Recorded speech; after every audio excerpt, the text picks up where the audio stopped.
नमस्कार, मैं हूं आपके साथ विशाल कालरा। अगर आप सड़क पर गाड़ी से आते जाते हैं तो आपके पास 4 लाइफलाइन है।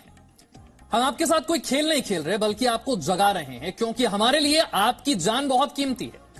आपके लिए बड़ी खबर यह है कि अब सड़क परिवहन मंत्रालय सड़क हादसे को रोकने के लिए 4 नए प्रावधान ला रहा है। सरकार ने आपसे इस नए कदम पर सलाह भी मांगी। ये 4 लाइफलाइन आपके लिए क्या है और क्यों हम इसे लाइफलाइन कह रहे हैं, देखिए हमारे संवाददाता अमित प्रकाश की इस रिपोर्ट में।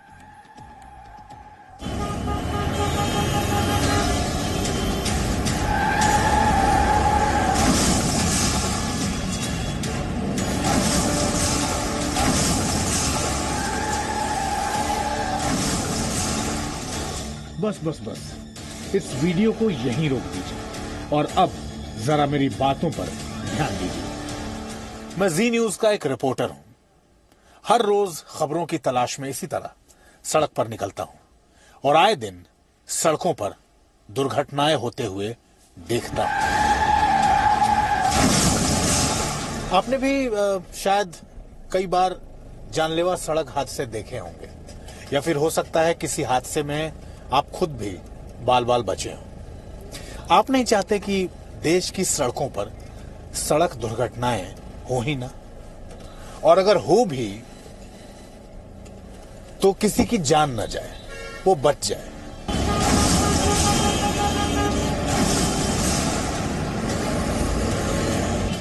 सड़क पर सुरक्षा के लिए सरकार आपको 4 लाइफलाइन देने जा रही है। तो अगर आप चाहते हैं कि कहीं जाते वक्त आप सुरक्षित रहें और आपके अपने परिवार को भी आप सुरक्षित रख सकें, तो आप इन 4 लाइफलाइन का इस्तेमाल कर सकते हैं। ये 4 लाइफलाइन क्या है, पहले जरा इसे समझ लीजिए।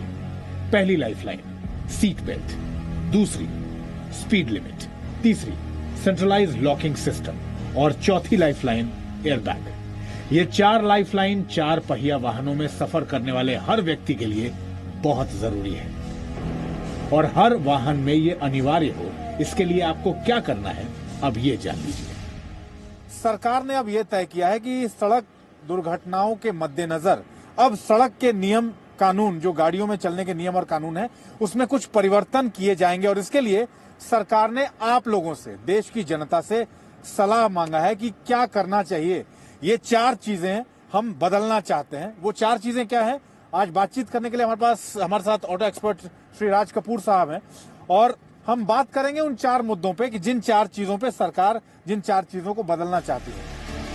अब हम एक एक कर 4 लाइफलाइन यानी उन 4 बदलावों के बारे में बहुत ही आसान भाषा में बताते हैं जो सरकार आपकी सुरक्षा के लिए करना चाहती है। पहला बदलाव है सीट बेल्ट को लेकर। सीट बेल्ट कितना अहम है, इसे आप जरा आंकड़ों से समझिए। 2019 में 4,49,000 सड़क हादसे हुए और 1,51,000 लोगों की मौत हुई। 2018 में भी 1,51,000 लोगों की मौत सड़क दुर्घटना में हुई। इनमें से लगभग 15,000 लोगों की मौत गाड़ी चलाते वक्त सीट बेल्ट नहीं बांधने की वजह से हुई। देखिए, सड़क के नियम और कानून में, सड़क पर गाड़ी चलाने के नियम और कानून में जो बदलाव लाने का प्रस्ताव सरकार कर रही है, उसमें सर सबसे पहली चीज कि सरकार अब ये तय कर रही है कि जब आप गाड़ी चला रहे हो और अगर आपने सीट बेल्ट नहीं लगाई हो तो एक अलार्म बजे। हालांकि बहुत सारी गाड़ियों में ये सिस्टम है, लेकिन अब इसको मैंडेटरी करने के लिए सरकार ने आपसे विचार मांगा है कि आप इस पे क्या कहते हैं, क्योंकि सरकार अब इसको मैंडेटरी करना चाहती है कि अगर आप गाड़ी स्टार्ट करने के बाद जैसे अपनी यात्रा शुरू करते हैं, उससे पहले अगर आप सीट बेल्ट नहीं लगाते हैं तो आपकी गाड़ी में अलार्म सिस्टम जरूर होना चाहिए। क्या महत्व है सर इसका? डेफिनेटली वैल्यू ऐड तो है ही है कि आप अगर सीट बेल्ट नहीं लगाते तो एक ऑडियो अलार्म या ऑडियो बजर जो है आपको याद दिलाता रहे कि ये चीज आपकी करनी जरूरी है।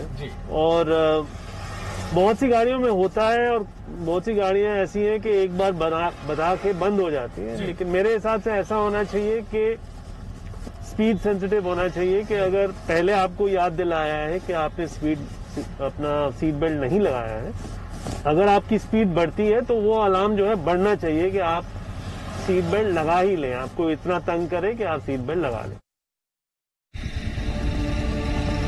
भारत में सड़कों का जाल 50 लाख किलोमीटर में फैला है। और इन 50 लाख किलोमीटर की सड़कों पर लोगों की सबसे बड़ी चिंता स्पीड को लेकर है। तेज रफ्तार गाड़ियां हर दिन सतीश गुप्ता जैसे 400 से ज्यादा लोगों की जान ले लेती है। सरकार ने स्पीड लिमिट को लेकर कहा है। हालांकि कॉमर्शियल गाड़ियों में और प्राइवेट गाड़ियों में स्पीड लिमिट को लेकर कॉमर्शियल गाड़ियों में तो स्पीड गवर्नर्स लगे हुए हैं, लेकिन प्राइवेट गाड़ियों में किसी तरह के स्पीड गवर्नर्स का कोई प्रोविजन अभी नहीं है। उसमें सरकार क्या प्रावधान करने का विचार कर रही है सर?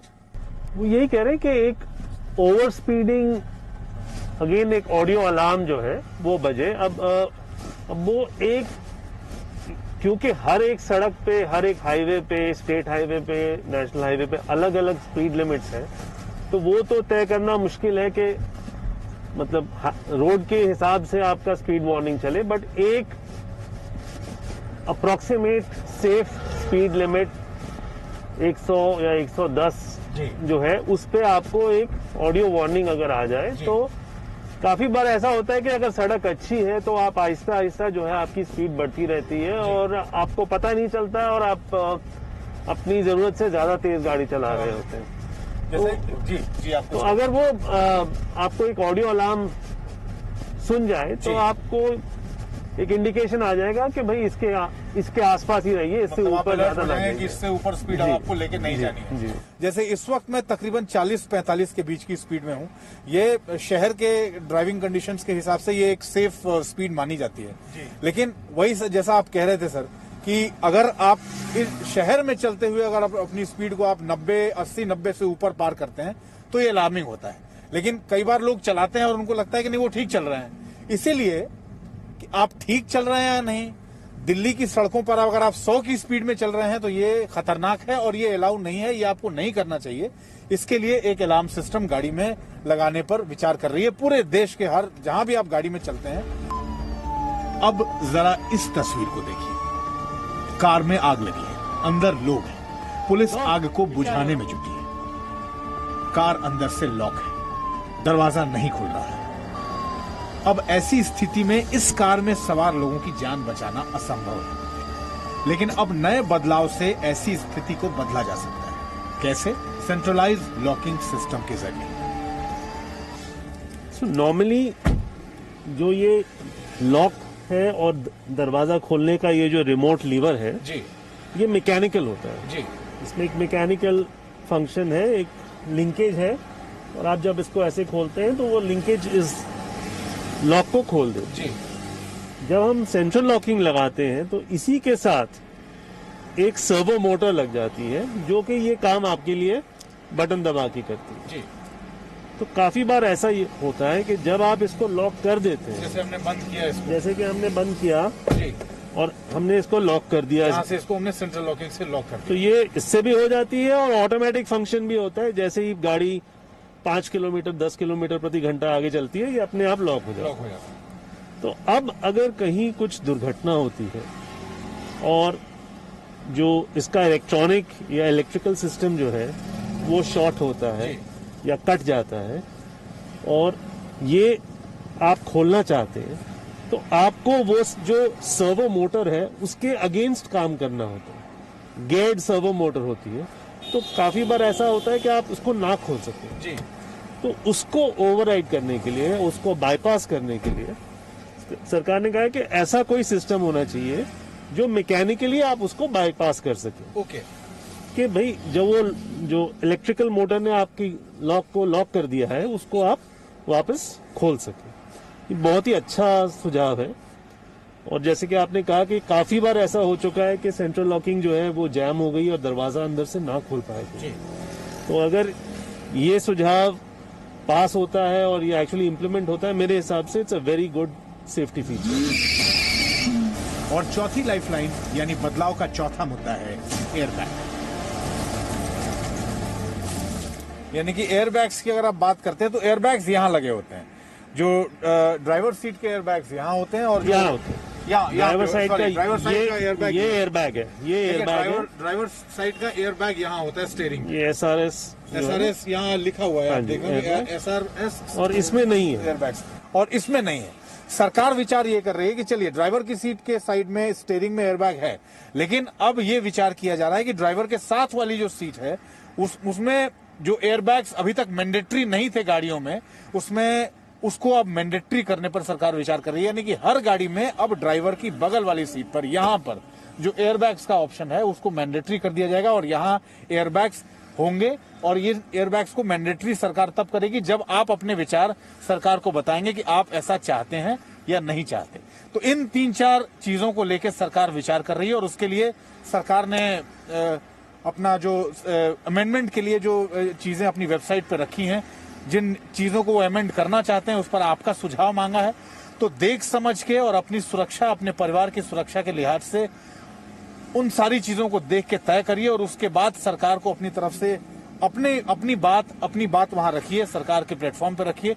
उसी हिसाब से सरकार कार्रवाई करेगी और चीजों को मैंडेटरी करेगी। उसी हिसाब से सरकार आगे के नियम तय करेगी ताकि आपका परिवार सड़क पर चलते हुए या फिर गाड़ी के भीतर, ऐसे भी आप अगर यात्रा ना भी कर रहे हो और ऐसी किसी स्थिति में, किसी इमरजेंसी सिचुएशन में, जैसे मैंने कहा कि सेंट्रल लॉकिंग सिस्टम लॉक हो जाता है और आप बाहर नहीं निकल पाते हैं, इन तमाम चीजों को देखते हुए आपके 360 डायमेंशन की सुरक्षा की जिम्मेदारी सरकार लेना चाहती है और इसलिए इन तमाम चीजों में सरकार बदलाव करना चाहती है।